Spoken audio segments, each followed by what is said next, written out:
जय विवेकानन्द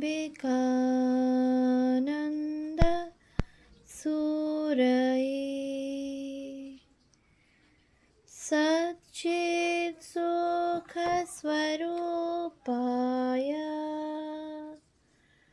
स्वामिने तापहारिणे। উদ্বোধন ১২৫ স্মরণে মননে বিশ্লেষণে গ্রন্থ থেকে পাঠ। সংখ্যা ৩৬৯, নারীর শিক্ষা, প্রগতি ও উন্নয়নে উদ্বোধন। ৪২ বর্ষের ১১ সংখ্যায় অগ্রহায়ণ ১৩৪৭ স্বনামধন্য লেখিকা শান্তা দেবী ভারত নারী প্রবন্ধে আবার তুলে ধরলেন ভারতের জনগণ তথা নারী জাতির ভয়াবহ দুরবস্থার কথা। প্রতি ১০,০০০ পুরুষের মধ্যে ২১২ জন, প্রতি ১০,০০০ নারীর মধ্যে ২৮ জন ইংরেজি জানে। এই জানাও বর্ণজ্ঞান মাত্র। গ্রামের ঘরে ঘরে শিশু বধূ, শিশু বিধবা। সালটি ১৯৪০, তাই এই তথ্য জেনে বিস্মিতই হতে হয়। লেখিকা দেখিয়েছেন নারীর উন্নতি অবনতির সঙ্গে জাতির উন্নতি অবনতি জড়িত, অথচ নারীর প্রতি জন্মাবধি অবজ্ঞা।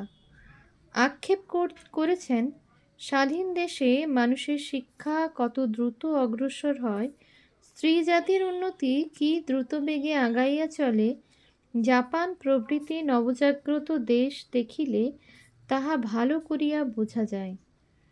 স্বামীজি দেশের যুবকদের উদ্দেশ করে বলেছিলেন ক্ষুদ্র গণ্ডি থেকে বেরিয়ে অন্যান্য দেশে গিয়ে দেখতে তারা কেমন উন্নতির পথে চলেছে।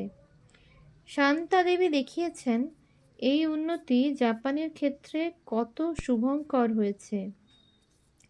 ভারতে যখন মেয়েরা গ্র্যাজুয়েট বা ডাক্তার হচ্ছেন, তখনও পর্যন্ত জাপানে মেয়েদের বাড়ির বাইরে গিয়ে শিক্ষা নেওয়া প্রচণ্ড লজ্জার বিষয় ছিল। কিন্তু বিগত ৫০-৬০ বছরে চিত্র সম্পূর্ণ বদলে গিয়েছে। সেখানে এখন একটিও অশিক্ষিত মেয়ে নেই। আরও নানা সমস্যার গভীরে গিয়ে আশ্চর্যজনকভাবে ক্ষুদ্র কলেবর একটি প্রবন্ধে লেখিকা প্রমাণ করেছেন দেশের সর্বাঙ্গীন উন্নতি করিতে হইলে স্বাধীনতা ছাড়া চলে না। এই স্বাধীনতা শুধু রাজনৈতিক নয়, স্ত্রী জাতিকে শারীরিক, মানসিক, আধ্যাত্মিক ও আর্থিক স্বাধীনতা না দিলে দেশের উন্নতি কোনো দিন হইবে না। ফাল্গুন ১৩৪৯ সংখ্যায় নীলিমা বেদতীর্থ নারীর রূপ শীর্ষক একটি অতি সংক্ষিপ্ত মাত্র ১.৫ পৃষ্ঠার প্রবন্ধে বিশ্বজননী প্রকৃতিরই নারীরূপে আবির্ভাবের কথা কাব্যিক ভঙ্গিতে প্রকাশ করেছেন। পরের বছরই স্বামীজির বাণীর আলোকে ভারতের নারী জাতির বৃত গৌরব প্রতিষ্ঠার কথা আলোচনা করলেন নাম প্রকাশে অনিচ্ছুক এক লেখিকা। শ্রীমতী উল্লেখে পৌষ ১৩৫০। ভগিনী নিবেদিতার future education of Indian women প্রবন্ধের বেলারানী দে কৃত অনুবাদ ভারতীয় নারীর ভবিষ্যৎ শিক্ষা প্রকাশিত হল পরপর দুটি সংখ্যায়। ৪৭ বর্ষের ১২ সংখ্যা পৌষ ১৩৫২ ও ৪৮ বর্ষের প্রথম সংখ্যায় মাঘ ১৩৫২। স্বামীজির ভাব হৃদয়ে ধারণ করে নিজস্ব চিন্তা চেতনায় জারিত করে ভগিনী ভারতবর্ষের ভাবরাশিকে পরিবেশন করেছেন। বিশেষত ভারতীয় নারীর ক্ষেত্রে তার মনন তুঙ্গ স্পর্শ করেছে। রামকৃষ্ণ ভাবান্দোলনকে মাঝে মাঝেই ফিরে তাকাতে হবে তার আকরের দিকে।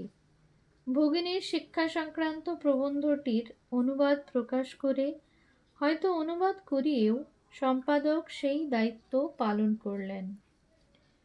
স্বামীজির অন্যতম স্বপ্ন ছিল যে একটি মেয়েদের মঠ হবে গঙ্গার পূর্ব তীরে, তার কেন্দ্রে থাকবেন শ্রী শ্রী মা। স্বামীজির দেহত্যাগের প্রায় ৫০ বছর পর সেটি বাস্তবের দিকে এগোয়। ৪৭ বর্ষের নবম সংখ্যায় মেয়েদের শাস্ত্রে অধিকার আছে কি না এই শিরোনামে রেণুকা বসুর পরে প্রব্রাজিকা মুখ্যপ্রাণা লেখা প্রকাশিত হয়। তারপরেই ৪৮ বর্ষের অষ্টম সংখ্যায় সন্ন্যাসে হিন্দু নারীর অধিকার শিরোনামে আশা দেবীর পরে প্রব্রাজিকা মুক্তিপ্রাণা লেখা প্রকাশিত হয়। এই রচনা নিয়ে মঠ মিশনে আলোড়ন হয়েছিল। ৫১ বর্ষের চতুর্থ সংখ্যা বৈশাখ ১৩৫৬ ও ৫২ বর্ষের ১১ সংখ্যায় অগ্রহায়ণ ১৩৫৭ প্রকাশিত হল একই বিষয়বস্তু নিয়ে দুটি লেখা, যথাক্রমে সুহাসিনী দেবীর সমাজে নারীর স্থান এবং অমিয়া সেনের ভারতের সমাজে নারী। শ্রী শ্রী মাকে যে নারী শিক্ষার সঙ্গে প্রত্যক্ষভাবে যুক্ত করা চলে সেটি উদ্বোধনের পাতায় প্রথম ঘোষিত হল মায়ের জীবনাবসানের ৩০ বছর পর। ৫২ বর্ষের ১২ সংখ্যায় পৌষ ১৩৫৭ ইলারানী বসুকৃত শ্রী শ্রী মা ও নারী শিক্ষা প্রবন্ধে। ততদিনে ক্রমশ প্রকাশ্যে আসছে শ্রী শ্রী মার মহিমার কথা। ১৩৪৪ বঙ্গাব্দে ১৯৩৭ খ্রিস্টাব্দে ক্যালকাটা বুক হাউস থেকে প্রকাশিত হয়েছে ব্রহ্মচারী অক্ষয় চৈতন্য মহারাজের লিখিত শ্রী শ্রী মায়ের প্রথম প্রামাণ্য জীবনী শ্রী শ্রী সারদা দেবী। উদ্বোধনে এ যাবৎ মায়ের স্মৃতিমূলক রচনাই প্রকাশিত হয়েছে। সামাজিক বিষয়ের সঙ্গে যুক্ত করে সেই দৃষ্টিভঙ্গি থেকে তাঁর আবির্ভাবের তাৎপর্য পৃথক প্রবন্ধে ব্যাখ্যাত হল সম্ভবত এই প্রথম। ৫৪ বর্ষের ৩ সংখ্যায় চৈত্র ১৩৫৮ স্বনামধন্য বিদুষী ডক্টর রমা চৌধুরীর প্রবন্ধ সাহিত্যে নারীর দান উদ্বোধনের রত্নভাণ্ডারে একটি উল্লেখযোগ্য সংযোজন। রচনাটি যেমন সুচিন্তিত ও পাণ্ডিত্যপূর্ণ তেমনি সূক্ষ্মপাঠ্য। পরবর্তী বর্ষের ৯ম সংখ্যায় আশ্বিন ১৩৬০ পরিবেশিত হল আর একটি সারগর্ভ প্রবন্ধ প্রাচীন ভারতে নারী। প্রয়াত ষষ্ঠ সংঘাধ্যক্ষর স্বামী বিরজানন্দ রচিত এবং আশা দেবী কর্তৃক অনুদিত ইনি পরবর্তীকালে প্রব্রাজিকা মুক্তিপ্রাণা। পূজ্যপদ মহারাজের পড়াশোনার ব্যাপ্তি দেখে স্তম্ভিত হতে হয়। অনুবাদও এত সাবলীল যে উল্লেখ না থাকলে বোঝা সম্ভবই ছিল না এটি মূল রচনা নয়। ওই বছরই ১০ম সংখ্যায় নারী শিরোনামে উষা দত্ত নারীর প্রকৃতি, জীবন লক্ষ্য ও তৎকালীন অবস্থা পর্যালোচনা করে একটি প্রবন্ধ লেখেন। নানা গুণীজনের রচনা সম্ভারে সমৃদ্ধ বৈশাখ ১৩৬১ সংখ্যাটি ছিল শ্রী শ্রী মা শতবর্ষ জয়ন্তী সংখ্যা। পরবর্তী সংখ্যাতেও ৫৬ বর্ষ ৫ম সংখ্যা জ্যৈষ্ঠ ১৩৬১ শ্রী শ্রী মা শীর্ষক একটি প্রবন্ধ লেখেন লীলাময়ী দে। এই বছর আবার নারীকেন্দ্রিক রচনা উদ্বোধনে প্রকাশিত হল। ৫৬ বর্ষের ষষ্ঠ সংখ্যায় আষাঢ় ১৩৬১ অধ্যাপক অমিয় কুমার মজুমদারের স্ত্রী শিক্ষার আদর্শ ও স্বামী বিবেকানন্দ এবং সৌদামিনী মেহতার ভারতীয় নারীজাতি ও তাহার আদর্শ। দ্বিতীয়টি নিউ ইয়র্ক রামকৃষ্ণ বিবেকানন্দ কেন্দ্রে শ্রী শ্রী মা শতবার্ষিকী অনুষ্ঠানে প্রদত্ত ভাষণের পরিমার্জিত রূপ। বস্তুত মায়ের শতবার্ষিকী উৎসবের রেশ উদ্বোধনের পাতায় চলেছে বহু দিন ধরেই। যেমন অগ্রহায়ণ ১৩৬১ সংখ্যায় বীণা দেবী সেনের রচনা যিনি আমাদের প্রকৃত মাতা ছিলেন, মাঘ ১৩৬১ সংখ্যায় চারুশীলা দেবীর প্রবন্ধ শ্রী শ্রী মা সারদা দেবীর জীবনালোকে নারীর অধিকার, নাকতলা আনন্দ আশ্রম মাতৃমঙ্গল সমিতির অধিবেশনে গঠিত, ফাল্গুন ১৩৬১ সংখ্যায় প্রভাবতী দেবী সরস্বতীর শ্রী শ্রী মা, চৈত্র ১৩৬১ সংখ্যায় ডক্টর রমা চৌধুরীর প্রতিবেদন সর্বভারতীয় মহিলা সাংস্কৃতিক সম্মেলন। বলা বাহুল্য শ্রী শ্রী মায়ের জন্ম শতবার্ষিকী উপলক্ষে ইত্যাদি লেখাগুলি। বাংলা সাহিত্য জগৎকে যেসব মহিলা সাহিত্যিক সমৃদ্ধ করেছেন তাদের মধ্যে অনেকেই উদ্বোধনের সেবা করেছেন। অনুরূপা দেবী, শান্তা দেবীর নাম আমরা আগেই উল্লেখ করেছি। 1359 থেকে 64 সালে এরকম বেশ কয়েকজন প্রথিতযশা লেখিকার লেখা উদ্বোধনে প্রকাশিত হয়। আশাপূর্ণা দেবীর শ্রী শ্রী মা 55 বর্ষ দ্বিতীয় সংখ্যা ফাল্গুন 1359, সাহিত্য ও সংস্কৃতি 57 বর্ষ পঞ্চম সংখ্যা জ্যৈষ্ঠ 1362, আমি ও আমার 58 বর্ষ নবম সংখ্যা আশ্বিন 1363, অনুতাপ 59 বর্ষ নবম সংখ্যা আশ্বিন 1364, জ্যোতির্ময়ী দেবীর আমার প্রথম দুর্গোৎসব দেখা 57 বর্ষ দশম সংখ্যা কার্তিক 1362 ও অভয় দান 58 বর্ষ প্রথম সংখ্যা মাঘ 1362, ডক্টর রমা চৌধুরীর পুরাণের বিদুষী নারী 57 বর্ষ দশম সংখ্যা কার্তিক 1362, লীলা মজুমদারের শিক্ষা 58 বর্ষ নবম সংখ্যা আশ্বিন 1363। পাশাপাশি উদ্বোধনে তত নামকরা নন এমন মহিলাদেরও সাহিত্য চর্চা অব্যাহত রইল। ধর্মজীবন ও নারী বিষয়ে প্রবন্ধ রচনা করলেন চন্দ্রা দেবী 58 বর্ষ অষ্টম সংখ্যা ভাদ্র 1363, নারী ঘরে ও বাইরে বিষয়ে লিখলেন শোভা হুই 58 বর্ষ 11 সংখ্যা অগ্রহায়ণ 1363, নারী ও সাধনা বিষয়ে নলিনী ঘোষ 60 বর্ষ দশম সংখ্যা কার্তিক 1365, নিজেদের সমস্যা সমাধানী নারী বিষয়ে শান্তি ঘোষ 61 বর্ষ তৃতীয় সংখ্যা চৈত্র 1365। শ্রী শ্রী মায়ের প্রসঙ্গ আবার ফিরে এলো মৃন্ময়ী রায়ের কলমে।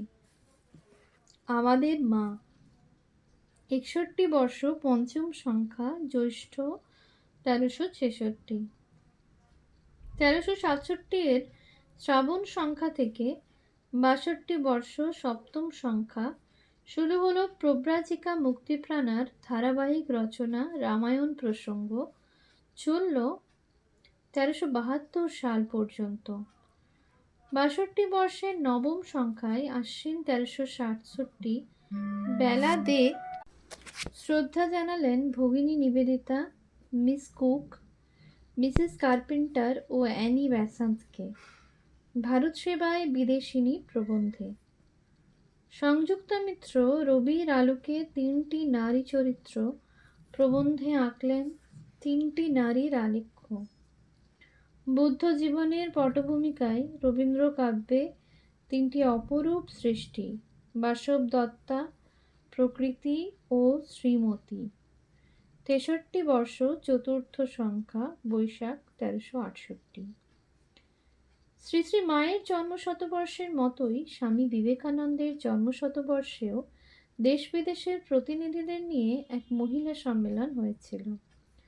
তার মনোরম প্রতিবেদন উদ্বোধনে প্রকাশ করলেন শান্তনা দাশগুপ্ত 66 বর্ষের 12 সংখ্যায় পৌষ 1371। 4 দিন ব্যাপী এই গৌরবময় ঘটনার অনুপুঙ্খ মর্মস্পর্শী বিবরণের জন্য লেখিকা এবং উদ্বোধন ধন্যবাদার্হ হয়ে থাকলেন।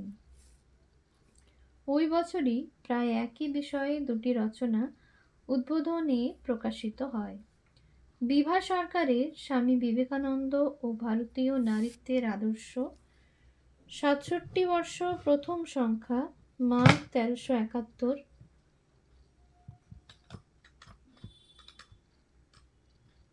এবং সুচরিতা সেনগুপ্তের স্বামীজির দৃষ্টিতে নারী জাতির আদর্শ 66 বর্ষ অষ্টম সংখ্যা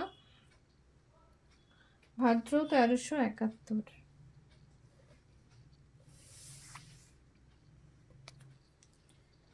উদ্বোধনে রামায়ণ প্রসঙ্গ শেষ হয়ে যাওয়ার পর এটি বর্তমানে শ্রী সারদা মঠ থেকে গ্রন্থাকারে প্রকাশিত হয়েছে।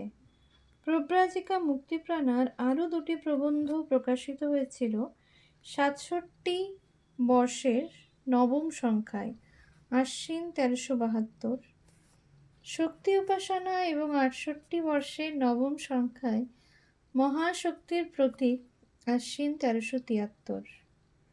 শেষোক্ত লেখাটি ঠিক পরবর্তী সংখ্যাতেই পাওয়া গেল প্রব্রাজিকা মোক্ষপ্রাণার রচনা মায়াচক্র। শেষোক্ত লেখাটির ঠিক পরবর্তী সংখ্যাতেই পাওয়া গেল প্রব্রাজিকা মোক্ষপ্রাণার রচনা মায়াচক্র, কার্তিক 1373। ওম শান্তি শান্তি শান্তি। হরিঃ ওম তৎসৎ। শ্রীরামকৃষ্ণার্পণমস্তু।